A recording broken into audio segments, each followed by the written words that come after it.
Well, what's going on, everybody? Very exciting show. Did you know that over the last 3 seasons, there have been 105 wide receivers with 100 or more targets? George Pickens ranks 11th out of those 105 wide receivers in yards per target. CeeDee Lamb's 31st. George Pickens is 7th in yards per catch. Lamb is 62nd in yards per catch. George Pickens ranks 14th in explosive play rate. Lamb is 47th. George Pickens is better than CeeDee Lamb, everyone.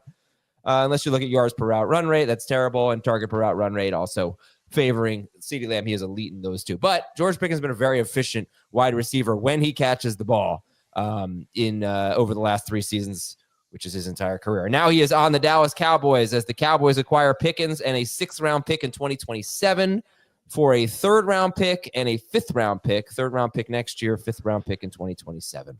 Welcome, everybody. Heath, who's the biggest winner in this trade? The guy who moved up the most in my rankings was DK Metcalf. I had a little bit of uncertainty about how big the split would be between Metcalf and Pickens in terms of targets. We've talked about this a lot. They're very similar players. And now Metcalf is the clear alpha number 1 on that team. So he's still a number 3 wide receiver for me, but he's more of a high end than a low end. Who's got a hot take about this situation? By the way, coming up on today's show, Fantasy Cops. Got 4 Fantasy Cops emails. Is one of them about a dynasty rookie draft where the commissioner cannot get the draft order correct? I think so. Okay. We got 3 Fantasy Cops emails. I think so. We got that. We've got who has more Fantasy Feud and name that player. So it's game show day today. I was not expecting this George Pickens news. It was supposed to be just game shows and Fantasy Cops. So that's coming up. So stay tuned for that. All right, who's got a hot take about this George Pickens to the Cowboys trade? Dak Prescott's QB6. What? Whoa, really? No, but you want to sound spicy, right? He's QB8. Look. He's been what? He's been top 4 per game in 3 of the last 6 seasons. You got him at QB8? Yep. Wow. That's a pretty hot take. I'll have to adjust my sleepers article. It's coming out later today at cbssports.com because I was just using our consensus rankings, and it sounds like Jamie might move Dak up enough to where he's not ranked low enough in the consensus rankings to be a sleeper. Thanks for that, Jamie. I got kind of skewered on Twitter this morning for saying that I really am not excited about any sort of upgrade for George Pickens, and everybody seems to think because he's going to a much better quarterback and a much better offense, he's going to be better, and I still think he's a number 4 wide receiver. Wow. Dave, a hot take? I've got DK as a borderline number 2, number 3 wide receiver in full PPR because I think he can pick up the 7.4 targets per game that we saw from Pickens last year. And he got off to a great start last year in Seattle with Geno. He got hurt, and that's when his numbers hit the toilet. I think that he's okay to take. There's really this range of receivers. Honestly, the range is like way higher than 24th among wide receivers, but somewhere between like 24 and 40, all those guys kind of feel the same. They all might be separated in Heath's rankings by like a PPR point per game. Just I'm guessing. I don't know Heath's projections, so I don't know. But I think he's a winner.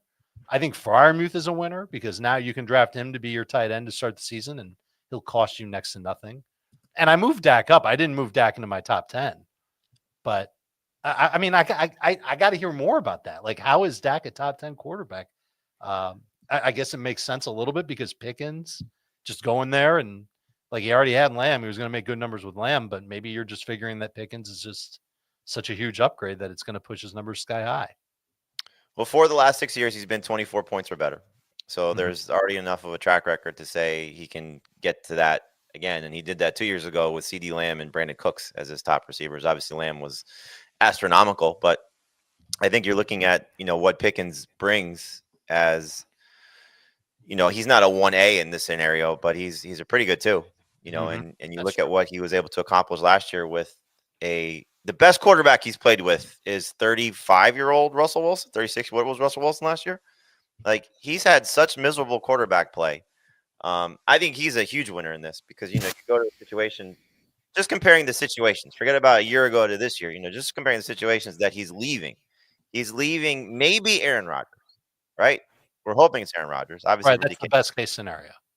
but he's leaving Aaron Rodgers as the second guy there in almost a duplicate situation because him and DK Metcalf were going to do a lot of the same type of things. Now he's going where he's not expected to be the leader of the receiving corps, not going to lead the team in target, should play off of CD Lamb with, I think, the best quarterback of his career, assuming that Dak Prescott at 32, coming off a major hamstring injury, is going to be fine. But all the stuff that you hear is he's going to be fine. And so I'm counting on Dak's history, which has been through 2 different head coaches and a couple different office coordinators that he's produced at that level. I think he's got a good opportunity here to bounce back in a big way. This might be the best receiving core he's ever had. So with Ferguson as the third guy and no run game. And this offensive line was good last year. And look, Zach Martin obviously is a big loss, but I think the Zach Martin that they're losing and what they're replacing him with is better. So offensive line was top 10 in PFF rankings, I believe, Adam, if I'm not mistaken. That's what I saw this morning. In pass blocking from a year ago. So, getting better. I don't know. It feels like a great situation. Cowboys, you said? Or the Steelers? Cowboys. I'm sorry if I said Steelers. No. And I just want to in pass blocking. I had made a note of that because Dak took a lot of sacks last year, and they struggled, according to PFF. They struggled in pass protection. Go ahead. Okay, maybe I saw something different than that. I agree completely about the Dak as a top 10 quarterback. I think I had him 10th before this. He's in a tier. I don't know how much I'm actually going to move him up, but he's in a tier with the guys basically from 6 through 10. I think you could make a reasonable argument for ranking him as high as 6. Yep. But the thing that concerns me about Pickens, just getting back to that, because it is the best quarterback he's ever played with, I think for sure. The pie is bigger in Dallas. They're going to throw for a lot more yards. They're going to throw a lot more times, even if that comes down a little bit with Brian Schottenheimer in charge of everything and a first-time OC. But CeeDee Lamb has been a guy that earns 10, 11 targets per game. DK Metcalf hasn't been that guy. Like, it's at least 3 targets per game more for Lamb for me than I would have for Metcalf. So I think that maybe the efficiency, the catch rate or efficiency goes up for Pickens. I'm not sure there is a big target boost as the number 2 behind CeeDee Lamb. I don't disagree with that. I don't think there's a huge target boost, but I think, like you said, the pie is bigger. The quarterback is better. The coverage is going to be better for him, because he's not facing everybody's number 1. You look what he did in that stretch with Russell Wilson, who was, again, the most capable guy that he's ever caught passes from. And 4 of those first 6 games were arguably the 4 best games of his career from that stretch.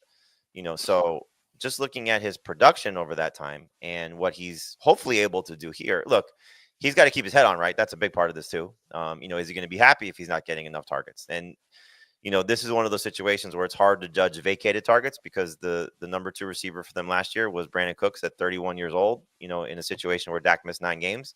So that's 54 targets. I don't think that's what he's getting. I think he's getting obviously a lot more than that. I don't know. It feels like a great scenario for Pickens to walk in a contract year to a team that may be terrible running the ball. And that's if they get a Dobbins or a Chubb. Like this is not going to be a run-based Dallas team like we're used to seeing from years past. Like this is going to be Dak Prescott's offense and throw the ball a lot. And so, yes, CeeDee Lamb, I don't think he loses by any stretch in this, scenario. Like if you're debating him versus Jefferson, that was a tough call for me prior to this. So I had Lamb 2. Now he's 3. Jefferson's 2. I don't know. It feels like a great spot for Pickens considering where he's leaving. And I think it's great for Dak Prescott just given what he's got in front of him right now. Well, over the last 3 seasons, that's really when CeeDee Lamb broke out for Dallas. The number 2 target getter has been Dalton Schultz at 89, Jake Ferguson at 102, and Ferguson again at 86. So it's been the tight end all 3 years, somewhere between 82 and 102 targets. We need more than that from George Pickens, obviously. We're hopeful of that. And I think another thing is like George Pickens is his places of being targeted is nowhere similar to the tight ends. So I don't really like it's that you don't target those guys in the same type of the same part of the field or in the same situations. So I don't know that the hardest part for me is it's hard to get Pickens to it. Like a 20% target share in Dallas would be great. That's about where I had him in Pittsburgh. I think he's in the teens because I don't take anything away from Ferguson because Pickens is there. Oh, I would hope so. Honestly, I mean, You're just going to take some of those tight end dumps and turn them into Hail Marys. Just to be fair, well, also his ADOT's like 13 yards. He's not an 18-yard Hail Mary guy. And last year he was the only wide receiver in the league, if maybe the only player in the league, that had 6 or more green zone targets inside the 10-yard line and did not have a single catch. So this guy, even when he was targeted in the end zone, they never were able to connect. Green zone. Can you look this up just from 2023? Because Brandon Cooks in a healthy Dak Prescott season had 8 touchdowns in 2023 as the number 2 receiver for Dallas. Like, yeah, if that's a neighborhood that Pickens can live in with what he should be able to do on top of that, could be great. And just the amount of touchdowns that have been, the difference in touchdowns over the last 3 years between Dallas and Pittsburgh, staggering. It's insane. Yeah. Last year it was only like 2 or 3, but Dak has also missed 14 games over those last 3 seasons, all of them in 2022 and 2024. I don't know. I mean, I just looked at it like, man, the Cowboys have before this morning a pretty bad offense around. I mean, the line might be fine, but like pretty boring offense. Like they just don't have great skills. They have CeeDee Lamb and like nothing else to write home about. They just got a really talented player. I think it's pretty exciting. I don't know. I mean, I don't know how it translates to fantasy. We'll have to see how that shakes out, but I think it's exciting. I think it's great for Dak. I think it's great. I think it's good for Pickens. I mean, Heath obviously disagrees. I think it at least gives him a shot to be something fun. Whereas in Pittsburgh, if he'd second fiddle to DK Metcalf in Pittsburgh, I don't know what we're getting from Correct. Pickens. Yeah, that was awful. And I think it's great for DK Metcalf. If he gets Aaron Rodgers, here's my hot take. If DK Metcalf gets Aaron Rodgers, he's going to be worth a 3rd round pick. He's going to have the 2nd best season of his career. And Aaron Rodgers, you'll never draft him in round. You'll always get him after that. Aaron Rodgers does one thing consistently. He finds his favorite receiver and targets the hell out of him. Garrett Wilson was on pace for 190 targets in the first 6 games. Devontae Adams was on pace for 174 targets in the last 11 games. And the first 6 games of the season, Garrett Wilson was 1st or 2nd in the NFL in red zone and green zone targets, maybe 3rd. And then it was the same exact thing for Devontae Adams in the last 11. He has a great history of focusing on one guy all over the field, including and especially near the end zone. So I am excited if Aaron Rodgers goes to the Steelers. I know it won't be a super pass-heavy offense, but I am excited for everyone with this trade. I think this is a great trade for fantasy. Not for Ferguson. He got forget him. But yeah, but I'm excited. Heath, pour cold water on me. Go ahead. Well, there's a difference between Garrett Wilson and Devontae Adams and DK Metcalf. Those guys, like Devontae Adams, has a decade history of getting 10 targets per game. Alan Lazard and Christian Watson. Garrett Wilson had 9.9 targets per game before Aaron Rodgers got there. DK's never been that guy. Garrett Wilson was never that guy either. No, Garrett Wilson had 168 targets the year before Aaron Rodgers got there. Or I'm sorry, Aaron Rodgers was there. He was on injured reserve the entire time. It was obviously his influence. I stand corrected then.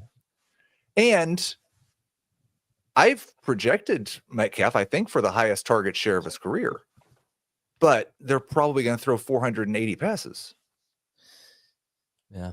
And so what's the target share you gave him on 480 passes? 25%. Okay. So that's still 120. That's still not bad. And I'll take the over on that.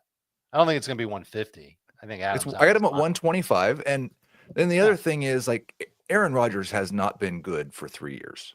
He's averaged the same yards per attempt since the start of the 22 season as Mason Rudolph.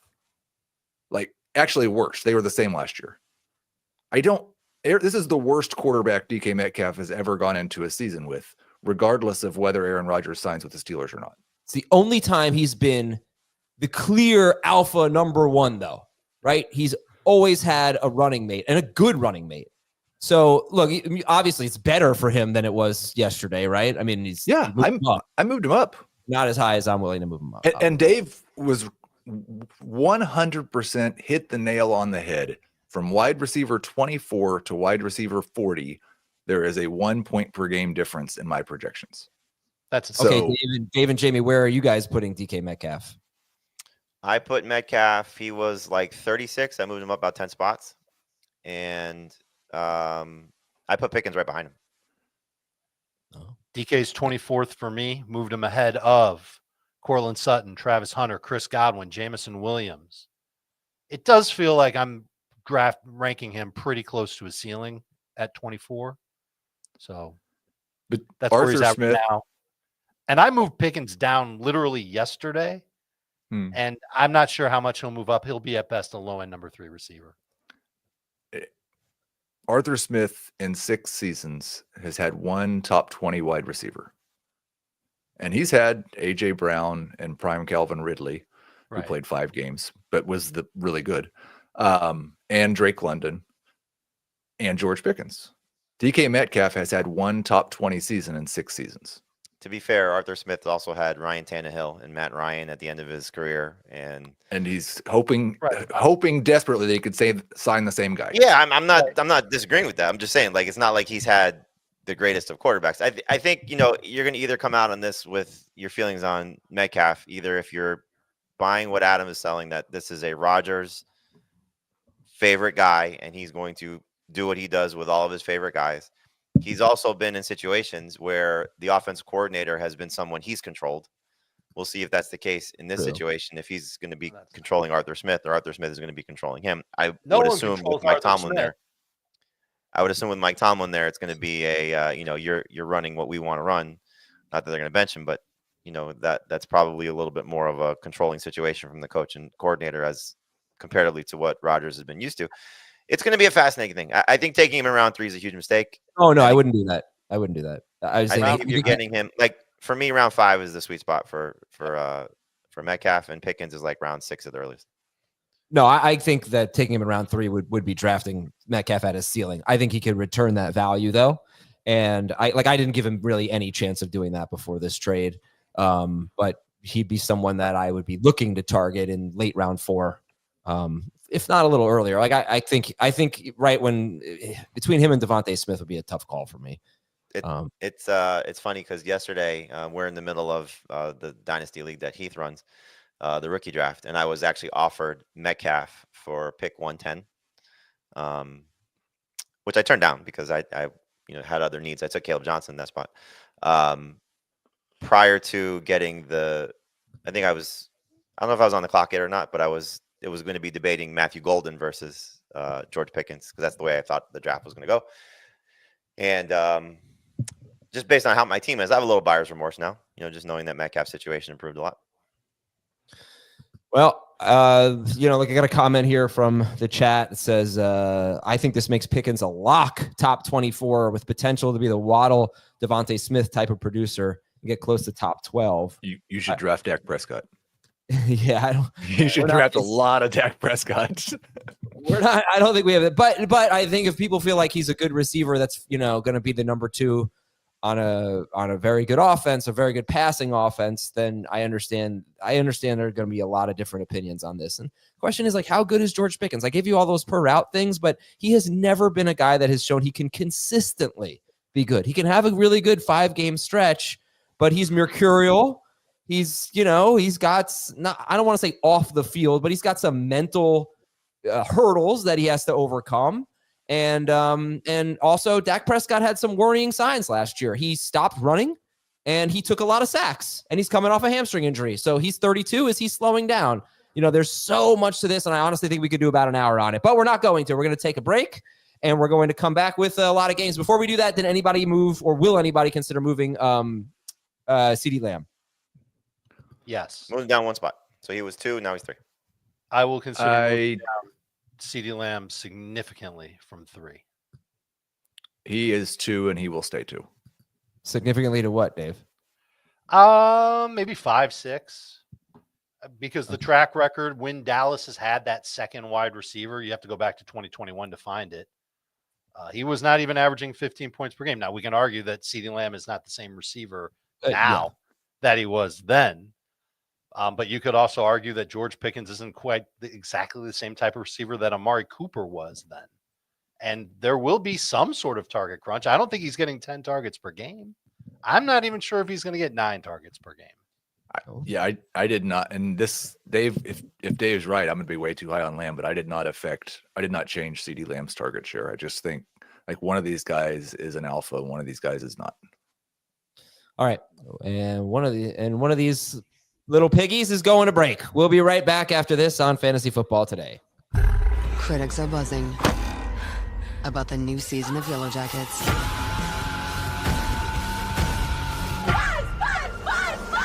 This is not healthy. Yellow Jackets' new season now streaming on the Paramount Plus with Showtime plan. Hey, by the way, the Jaguars released Gabe Davis. Let's play some Name That Player.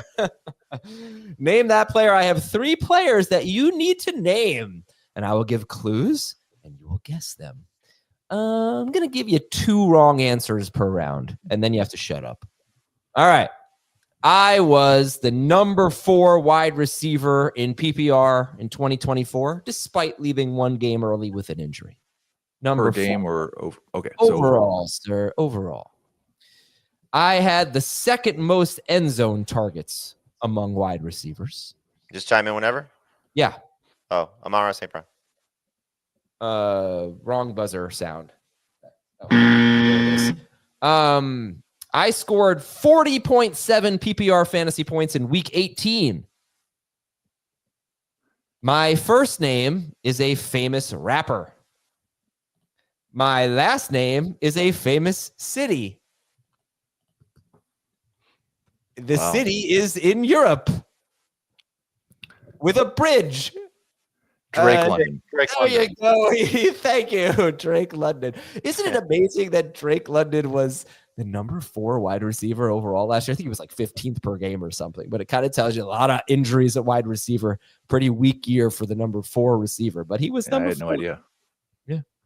All right. Heath gets round 1. Number 2. I will be 30 years old in October. I was a top 15 wide receiver in 2024, my best finish ever. My yak would make Adam yak. I had 0 catches on 0 targets in week 7, and then I was a top 10 wide receiver from week 8 on. I lost in the first round of the playoffs, the NFL playoffs, and I had a rookie quarterback.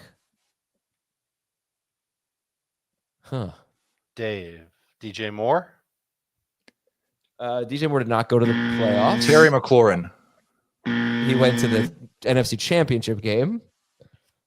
All right, had a rookie quarterback, went to the first round of the playoffs, top 15 receiver, was amazing from week 8 on. Cortland Sutton. Cortland Sutton. Heath wins. Name that player. Good job. We have a You're third. supposed to be allowed to guess after you. Yeah, like how many? Could I just run down the list of everybody? I think Adam said 2 guesses. Yeah, you get 2 wrong guesses. Heath only had 1 wrong guess. He wins. Oh, wait a second. The third one is worth triple the points. All right, let's go. David and Jamie are back in the game. All right, last name that player.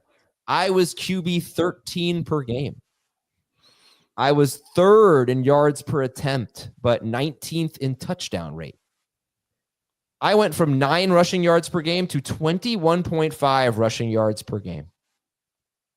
I scored 25 or more fantasy points in 6-point per passing touchdown leagues in 6 of my last 10 games. Justin Herbert. I helped Adam beat Heath in the podcast league with 36.3 fantasy points in week 17. It's Purdy. It is Purdy. Brock Purdy with that big game against the Lions in the fantasy championship. Oh, man. All right. Yeah, Dave, give me a quick fantasy take on Brock Purdy. First of all, I have to admit that I totally cheated on that one. Second of all, I think Brock Purdy is going to be wow. Jamie, can you give me a fantasy take on Brock Purdy? What a cheater. That's right. Screw this. I think, similar to what Dave and Heath agreed with this on the wide receivers, that there's a large group from 26 through 40. There's a large group of quarterbacks from basically I'll say QB7 because I think Mahomes should be QB6, but QB7 through like 15. And he's in that group. Look, he's got a lot of moving parts right now. McCaffrey back, Ayuk probably out, Jennings and Pearsall as the top duo. Hopefully an improved offensive line from the way last year ended. A lot of that has to do with Trent Williams, and hopefully he's 100%. So I think he's going to be one of the best quarterbacks to wait for on draft day and still be, top 10 caliber quarterback. But I don't know if he has top 5 upside. He's shown it. I just don't know how much he'll show it consistently. So he's one of my favorite late round quarterbacks to target this year. I did put Dak Prescott ahead of him. I think there's a little bit more upside with Dak. But Purdy is in that same conversation as one of those guys you can get in QB7 through 15 and be comfortable with. Sneak peek, he will be replacing Dak Prescott in my sleepers article as a top quarterback for me. Dave, how did you cheat? I'm not telling you. I do appreciate your honesty, though. To a fault. All right. Heath takes round 1. Takes the first game. 2 for Heath, 0 for Jamie, and -10 for Dave. All right. We are on to Fantasy Feud. We got give me Heath, give me Dave for the first round. Wide receivers with 10 or more touchdown catches. The top 7 answers are on the board. Mike Evans. Heath, you didn't buzz in, but that's fine. Mike Evans is the number 4 answer. Are we supposed to be buzzing in or not buzzing in? Yeah. Because in the last game, we didn't have to buzz in, and I was buzzing in. And now we have to buzz in? We're supposed to buzz in, but not look up boy. the answer on our computers. It's 2 very different rules. Yes, you buzz in on the first question, and then you pass or play. But Dave, you have a chance to get the number 1, 2, or 3 answer. Actually, wait, hold on. There could be a tie, so I have to pull this up here. Wide receivers. All right, wide receivers. So do I buzz in? What's the rule here? No, you're good. It's your turn. Wide receivers with 10 or more touchdown catches. Jamar Chase definitely had more than 10. I don't know if he had more than Mike Evans, though. He had 17 to lead all wide receivers. You get the number 1 answer, pass or play. I'm passing. Remember, there are 7. Sure. Yeah, I would play. Sounds like a fun one to play, Dave. All right, Heath, 2 answers are off the board. Jamar Chase, number 1. Mike Evans, number 4. We need 5 more wide receivers with 10 or more touchdowns. Justin Jefferson? Yes, correct. He had 10. Whew.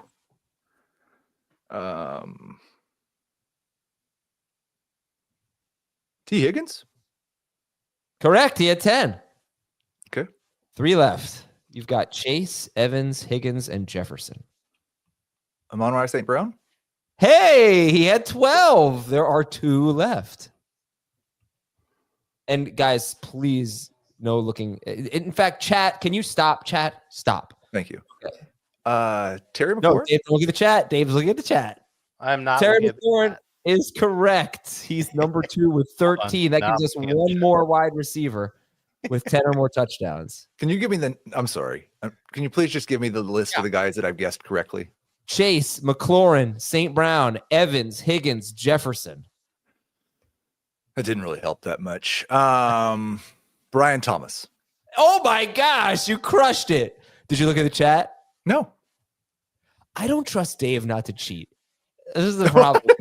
Good. He's the one guy who told you he Play cheated. Some game anymore. I know, I don't trust it. Okay, Heath, you're on fire. You got them all. Chase, McLaurin, St. Brown, Evans, Higgins, Jefferson, Brian Thomas Jr. They all had 10 or more touchdown catches. All right, give me Heath. Give me Jamie. We've got the top 5 answers on the board. I'm looking for the tight end leaders. Top 5 tight ends in yards per route run. Heath. Tucker Kraft. I like that guess, but it is incorrect. Jamie, top 5 tight ends in yards per route run. Brock Bowers. He is number 4. Pass or play? Pass.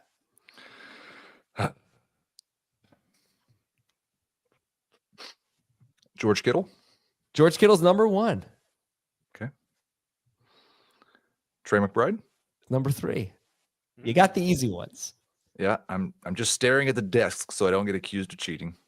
Good. Yards per route run for tight ends. I really have almost no idea. But how about Jonnu Smith? Number 5. Okay, who's left?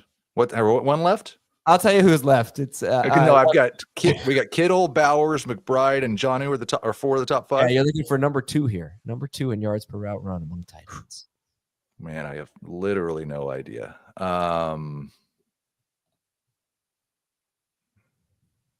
3. David Njoku. That was gonna be my guess.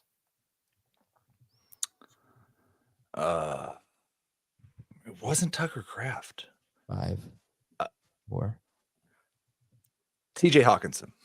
All right, one more guess. Jamie's got to rack his brain, try to steal top 5 tight ends in yards per route run. Number 1 is Kittle. Number 3, McBride. Number 4, Bowers. Number 5, Jonnu Smith. Who is? I guess I'll choose the one that I would feel dumbest if it was right. Sam Laporta. All right, Jamie. Can you steal from Heath, or is Heath going to win again? He's probably gonna win again. I'm gonna. This is a terrible guess, but Isaiah Likely. Not a bad guess. It is actually Dallas Goedert. Mr. Efficiency, Dallas Goedert is number 2 among tight ends in yards per route run. All right, give me... Oh, Heath wins. Give me Dave. Give me Jamie. I'm leaving Heath off of this one. I don't think he'd be very good at this category. Top 5 non-Mission Impossible Tom Cruise movies according to Rotten Tomatoes. Jerry Maguire. All right, so Dave, you have to say your name. You are wrong. Jerry Maguire somehow, some way is not on this list. Top 5 non-Mission. That was in the top 5 sports movies. Jamie, what's your guess? What's the category? The highest rated Tom Cruise movies that are not in the Mission Impossible series, because like almost all of them. Top Gun. Yeah. Top Gun. Which one? How is Top Gun not top 5? All right, keep guessing. I'm Dave. lamenting I've got a over couple here guesses that I when picked they're Jerry done. Maguire when it should have been Top Gun, and it's not Top Gun. Either of you could guess. Top Gun is not in the top 5. Jerry Maguire is not in the top 5. Top 5 according to Rotten Tomatoes. Yeah, it's the highest rated ones. Yeah. Risky Business. Good guess. Risky Business is number 2. Oh, pass or I'm play. just going to let Dave choose pass or play. I don't know if I can name 5 other Tom Cruise. Oh, maybe I could. I'm still passing. Okay. Jamie, we've got number 2, Risky Business. What are the other top 5 non-Mission Impossible Tom Cruise movies according to Rotten Tomatoes? Yeah, Rain it's Man. a good guess, Dave. Thank Rain Man is number 5.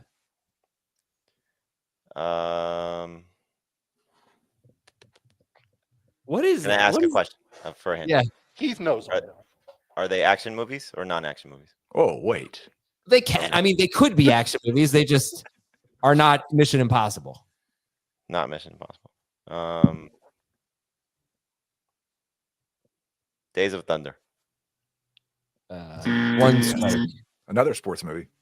I don't even know that movie. He's a NASCAR driver. No, I don't know that.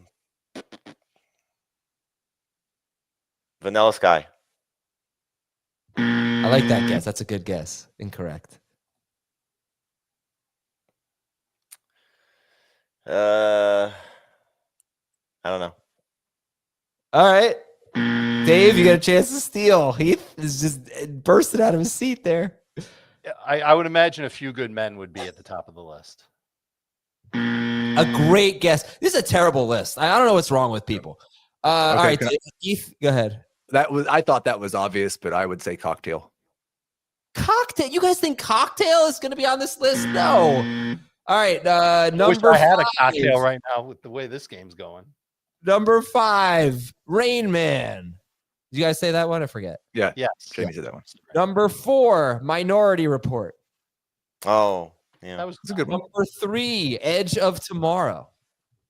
I like that Never seen movie. it. Number 2, Risky Business. Also never seen it. And What? Never number, seen Risky yeah, Business. I know, right? I know.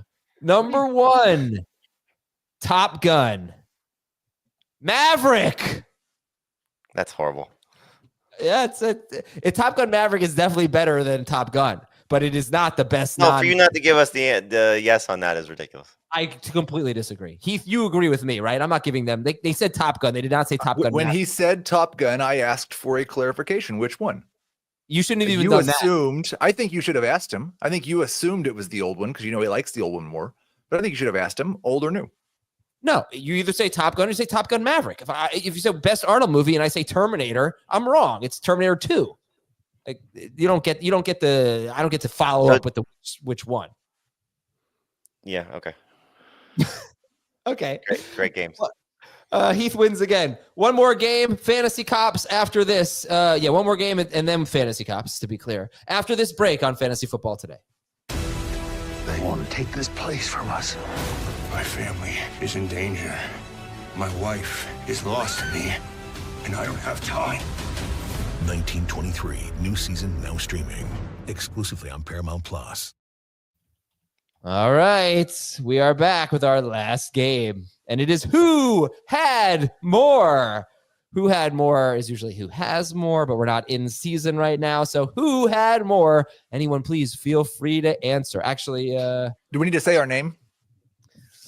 I feel like everyone should guess. Everyone should guess, and we'll just tally up the answers. Okay. All right. Who had more carries inside the 5-yard line? James Cook or Josh Allen? And we are going to go Heath, Dave, Jamie for this one. We'll alternate the order here. But who had more carries inside the 5-yard line? James Cook or Josh Allen? I will go with Allen. I'm next. Dave? Allen? Jamie? Cook. Jamie gets the point. James Cook had more, 13-10. But he only had 48% of his team's carries inside the 5-yard line, which is very low compared to a guy like Kyron Williams, 83%, Josh Jacobs, 73%, Derrick Henry, 95% of his team's carries inside the 5-yard line. Jamie gets a point. Dave, Jamie, Heath will go in that order for this one. Who had more carries inside the 5-yard line? Jalen Hurts or Saquon Barkley? Hurts. I'll go Hurts. It is Hurts, 18-13. Jalen Hurts. Jalen Hurts had, I think, the third most behind Kyron and Henry. Who had more carries of 20 or more yards? Jamie, Heath, Dave. It's not between you guys. Who had more carries of 20 or more yards? Jordan Mason or Aaron Jones? Jordan Mason. I'll agree, Mason. I'll say Jones. And Jamie and Heath get the point. It is Jordan Mason, and it wasn't even close. Yeah. 9-3. Yep. Jordan Mason had 9 carries in like half a season of 20 or more yards. How about that? Who's your favorite handcuff or second fiddle in a backfield this year? I struggle with 3 of them. It's Charbonnet, Garendo, and Mason. And currently, Garendo's my favorite, but I tend to gravitate toward Jordan Mason a lot. Okay. I think the difficulty in answering that question is determining who's the second fiddle in about 17 different backfields. Okay. Well, we won't go through all those backfields. Let's get back to the amazing game. Who had more rushing touchdowns, Xavier Worthy or Isaiah Pacheco? And we're at Heath, Dave, Jamie for this one. I'll go Worthy. Worthy. I'll say Pacheco, just be different. Jamie, you're giving away your advantage because Heath and Dave get the point. Xavier Worthy, 3 rushing touchdowns. Isaiah Pacheco, 1 rushing touchdown. All right, as it stands right now, Jamie has 2, Heath has 2, Dave has 1. That's incorrect. Jamie and Heath have 3, Dave has 2. That's right. You all got the Hurts Barkley. I was definitely keeping score over here because I knew you were going to mess the score up. Well, I got the margins right. I just forgot about the one where you all got it right. All right, Dave, then Jamie, then Heath. Who had more PPR fantasy points, Tyreek Hill or Jonnu Smith? Jonnu. Tyreek. Jonnu. Dave and Heath get the point. It was Jonnu Smith. He had about 6 more PPR fantasy points than Tyreek Hill. All right, updated score. Jamie and Dave had 3. Heath has 4, right? That's correct. Okay. Jamie, then Heath, then Dave. Who had more touchdown catches, Malik Neighbors or Rashad Bateman? Rashad Bateman. Bateman. Heath with his wax on, wax off technique there. I will say Neighbors just to try and get in the lead. And you made a silly mistake because it is Bateman, and now you are farther away from the lead. So Heath has, all right, what's the score? 5 5 for Heath. for me, 4 for Jamie, 3 for Dave. Okay. Who had more rushing yards? Lamar Jackson or Jaden Daniels? And it's Heath again, right? Heath, Dave, Jamie? Yep. I'll go Jaden Daniels. Daniels. Lamar. Jamie with the point. Lamar Jackson, 915. Jaden Daniels, 891. Your top 2 quarterback rushers. All right, so are we tied here? We are tied with Dave, 2 points back. All right, so Dave is out. You can still play, but you go first. Dave, then Jamie, then Heath. Who has more wins as of today? The Cincinnati Bengals from last year or the Chicago White Sox through 36 games? Who has more wins, the Bengals in 2024 or the Chicago White Sox through 36 games? Dave? I'm not playing. Okay. Can't win. Jamie? The White Sox. Bengals. Jamie wins. The White Sox 10 wins. The Bengals 9 wins in 2024. The Bengals were the only team with exactly 9 wins last year. And congratulations to the White Sox. Stupid White Sox last night. Started Sean Burke in one of our leagues. Had the lead through 6. Yep. And they blew it. Did you see how they blew it? No. There was a pop-up in the 9th inning to the second baseman, and I can relate because, I'm E4. Pop-up to the second baseman. It hit him in the head. He just missed it. Hit him right on the head. Is he okay? Yeah, it was so White Sox. It was, wow. By the way, these NBA playoffs are insane. The Pacers, what was crazier, the Pacers or the Nuggets? I don't even know. I think probably. Did you see what they were down? They were down 7 with a minute left or something. Yeah. I saw this stat. I'll just read it. Heath better be working on boxing out of the free throw line tonight. Yeah. This is from Jamal Collier, who cites ESPN research.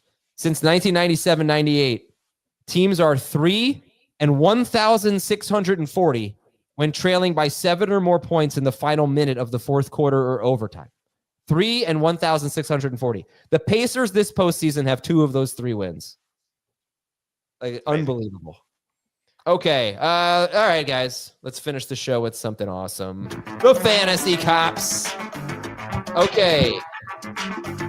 Heath, we had actually a comment that I thought was a good transition from the game to the Fantasy Cups. Adam needs to set clear and concise rules for these games ahead of time, the way a good commissioner would. I mean, I mostly do. It's like a couple of rules that I make up on the fly. I just thought we could transition from your hosting to your commissioning. Oh, jeez. I don't want to talk about that. But listen. What's our rookie draft? Did you read the one from Camo, Heath? Camo Bunts? I don't think so, no. Okay. So let's start it over. My name is Camo, and I am currently in a 12-team dynasty league, full PPR. Our commissioner has been busy and somewhat MIA since the end of last season. A lot of the guys in the league have been bugging him to set our draft order for the upcoming rookie draft. Okay, wait a second. I thought you read a Fantasy Cops on your show that you thought may be in today's notes. But what you were saying earlier, Heath, is that I am a terrible commissioner and you were making fun of me and my commissioners. Okay, well, that means all 4 of these Fantasy Cops are going to be new and unique, so that's good news. Our commissioner has been busy and somewhat MIA since the end of last season. A lot of the guys in the league have been bugging him to set our draft order for the upcoming rookie draft. He finally did, and our league has been in an uproar. The order he originally published is currently set based off of last season's standings in reverse order. However, a few of the league mates reminded us that we had a discussion last season to change the rookie draft order for the bottom 6 teams, picks 1 through 6, to max points to alleviate any future tanking issues. A couple of our league members, including myself, went back and forth in our chat debating on draft order and how it should be set. After a good bit of commotion, our commissioner decided to change our draft order to reflect maximum points. maximum points, and abandon the reverse standings. I had a few problems with this ruling for a couple reasons. Firstly, our bylaws clearly state that a majority of 7 must vote on an issue to pass a new rule, or that rule would be tabled for a later discussion. One manager looked at our chat history from before the season and saw that a few league mates voted to adjust the rules to max points, and the commissioner said at the time that he was going to implement the rule in the upcoming season to stop any teams from tanking. Fast forward to now, our commissioner said he trusted his decision that he made over a year ago, and that's why he stuck with it despite not having an official vote to change the rule. Only 4 league managers voted in the poll, which is not enough according to our bylaws. Based on reverse standings, I would have the 2nd pick, but in max points, I would have the 6th pick. On the other hand, the main league mate pushing the commissioner to change for max points would move from the 6th pick to the 2nd pick. At this moment, the commissioner has stated that max points will stand, screwing me in our upcoming draft. However, after speaking with the league, we decided to let the fantasy cops make the ruling and set the precedent. Should we roll with the non-democracy decision to change to max points for rookie draft order, or should we have an official vote to decide? And if we should vote, does it apply moving forward or to this past season? Do I need to re-explain anything, or we have it? Let me just make Please sure I've don't got it re-explain. right. The options for us are to either change the rule to something that didn't have a majority, or let it go to vote again so that it does get a majority. So when Well, you it may say not, it may not. when you say re-explain, is it have to be Top Gun Maverick or just Top Gun? I think so wrong we should about first find some common ground. Uh-huh. Like one of the bedrocks of a commissioner's duty for a dynasty league is to be able, without controversy and without confusion, quickly and orderly establish the order of the draft and show that order to the league, and then not open a draft room with a completely different order and completely different distribution of picks. And so I think any commissioner that does that should be severely penalized, up to and including losing his commissioner privileges. If you want to be the commissioner, please, by all means, you could be the commissioner. But no, all right. So listen, they're either going to do, for the first 6 picks, they're either going to do reverse order of the standings, or they're going to do highest win percentage gets the first pick, because that was implemented to avoid tanking. The problem is the rule was implemented without 7 votes to pass the rule. But I look at it like the commissioner said he was going to do it before the 2024 season started, right? So But there was no majority vote with that. You got to ask if anybody else wants to be commissioner. No, we don't have to kick people out of the commissioner role for every little issue that there is. It's not a little issue. He said that for a rule change to happen, this have to happen. He then changed the rule and didn't follow the procedure. Yeah, he made a mistake. So he doesn't have to lose his commissionership. I mean, God, he's so harsh. Anyway. Oh, I was talking about you again. I would say take it to vote again. I'd probably have a vote. Oh, yeah. Yes, just vote again. Yeah, but they never did vote, right? They just had a conversation in the chat about it. I don't think they've held any vote prior. A few league mates voted to adjust the rule to max points, and then the commissioner said he was going to implement it. Oh. Only 4 league managers voted in the poll. Right? So it was that is a problem. Yeah, it was brought up for a vote. The commissioner thought, okay, this is a good idea. I'm going to implement it. I don't really have a problem with that. You know, like, you got to go back. Did anybody put up a stink when the commissioner, this is what I would say. Did anybody put up a stink when the commissioner implemented the rule before the 2024 season? Or are you just putting up a stink now because you're getting screwed? I think it should stand. I think it should be max points. I think that there was a vote. 4 people voted in the poll. There was support for it. If there wasn't a blowback, a pushback on it before the season started, and then the commissioner implemented it and nobody said anything, then I think it should be max points, personally. I think now it sounds a little bit like sour grapes to me. Anyone feeling that?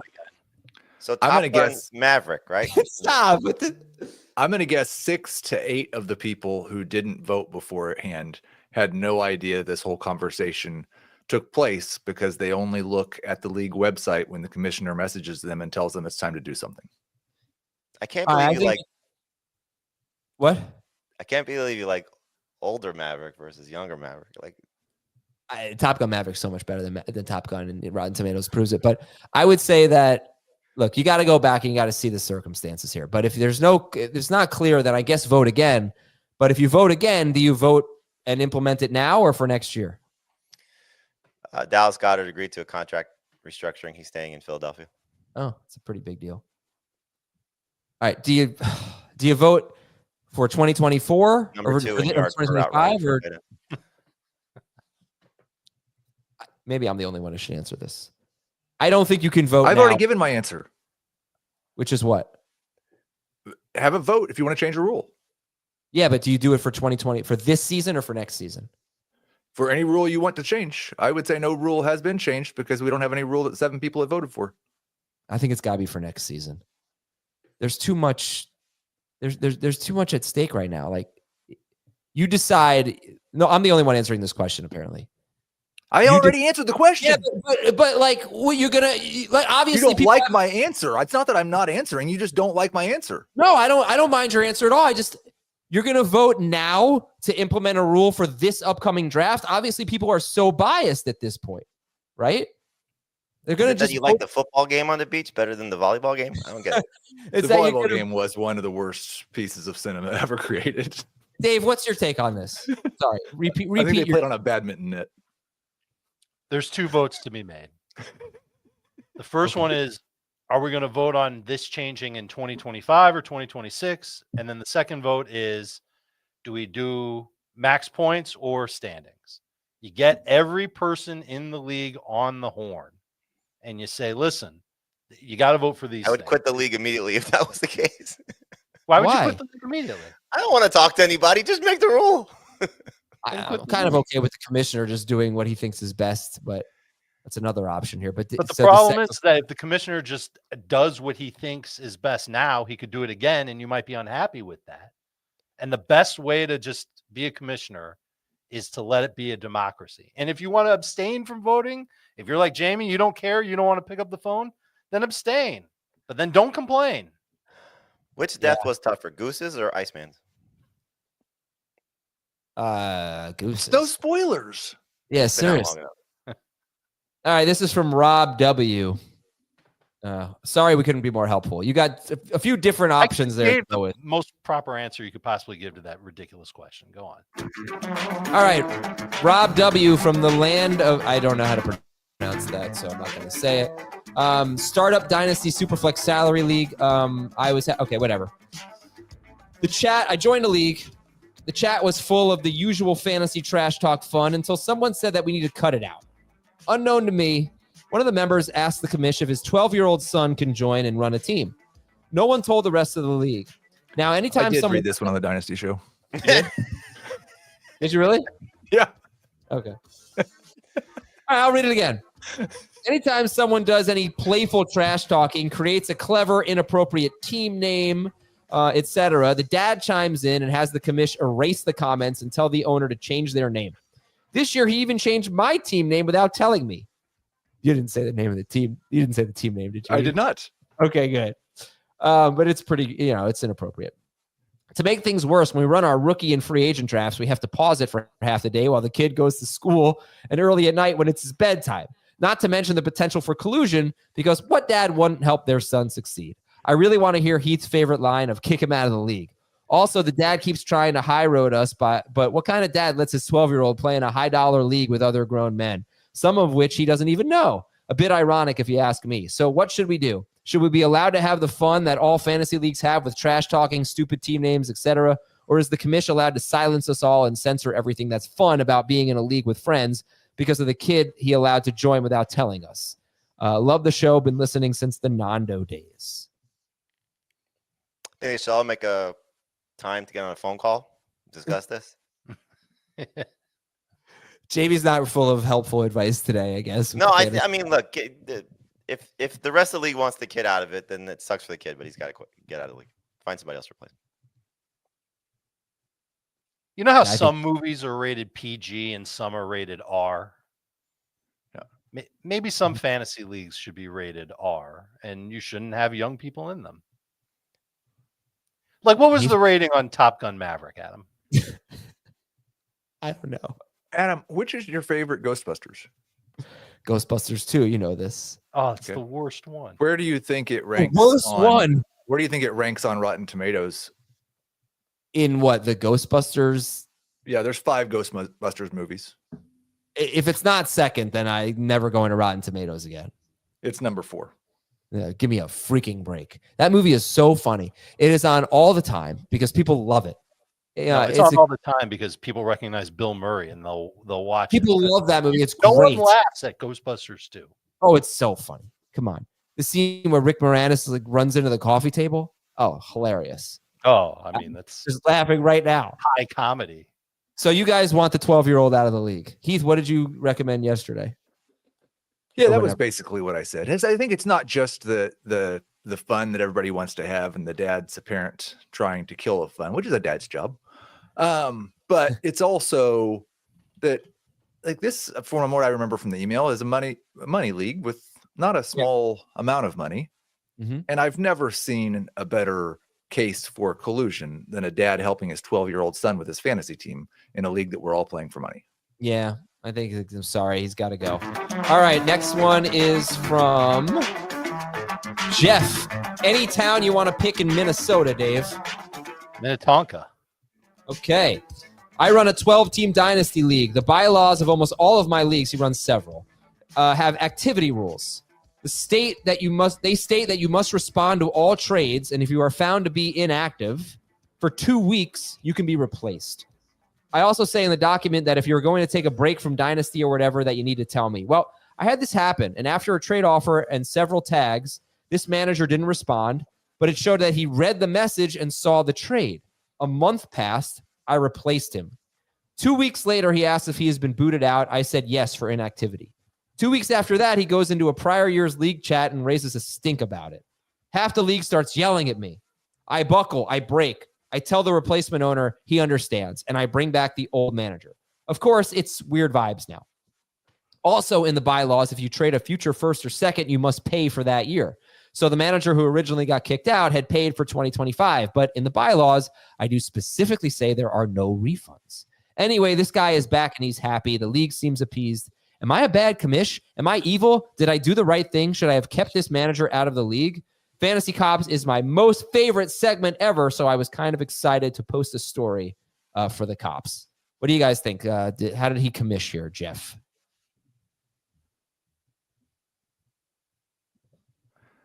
I'm deferring to Heath on this one because I know that Heath has experience running a dynasty league where there are people who aren't very active.